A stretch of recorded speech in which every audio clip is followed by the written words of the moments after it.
सिद्धि की शादी के बाद वो ससुराल चली जाती है। पीछे रह जाती है भाभी रानी। सिद्धि के ससुराल जाते ही भाभी कहती है, अरे वाह जी वाह, सारे कपड़े मेरे। हाय रे पैंट, अरे वाह वाह, मजा आ जाएगा। अरे ये सिद्धि की अलमारी के सामने खड़े होकर क्या बड़बड़ा रही है?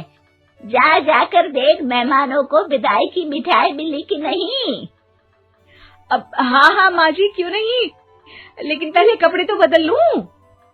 अब रानी आ जाती है सिद्धि के उन कपड़ों में जो वो ससुराल जाने से पहले घर छोड़ जाती है। अरे रानी, कुछ दिन रुक जाती। अरे ये तो सिद्धि बिटिया को मैंने ही दिया था, बड़ा ही फबता था उस पर, तुझ पर तो कुछ खास नहीं लग रहा। अब वो ना मेरे सारे कपड़े गीले थे तो सोचा पहन लूं। वैसे भी सिद्धि को कौन सा दिन पुराने आउटडेटेड कपड़ों को पहनना है।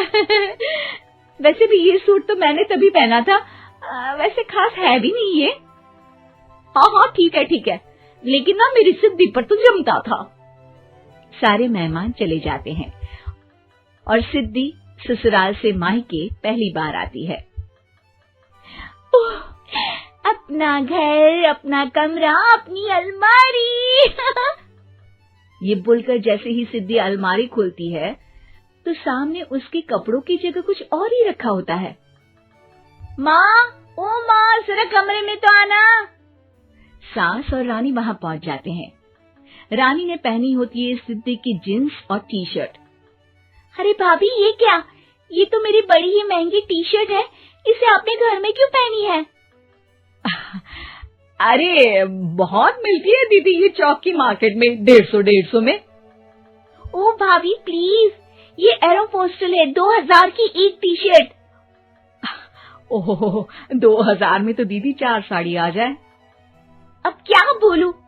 भाभी, ये मेरी अलमारी में छोटू के कपड़े, तो मेरे कपड़े कहाँ हैं? मेरी अलमारी में?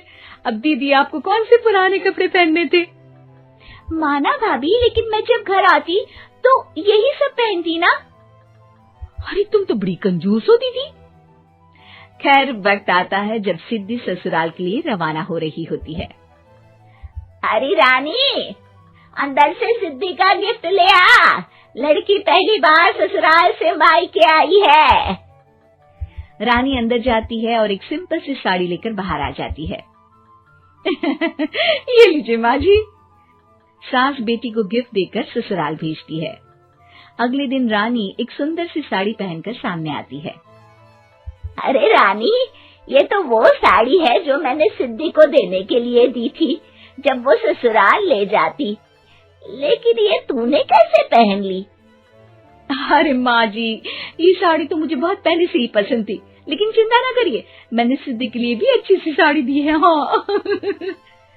तभी सिद्धि का फोन आता है। क्या माँ, कुछ अच्छा तो दिया होता ससुराल ले जाने के लिए। अरे पहले दिखा दिया होता। यूं चमकते हुए पैकेट में नौकरानी वाली साड़ी मत दिया करो माँ।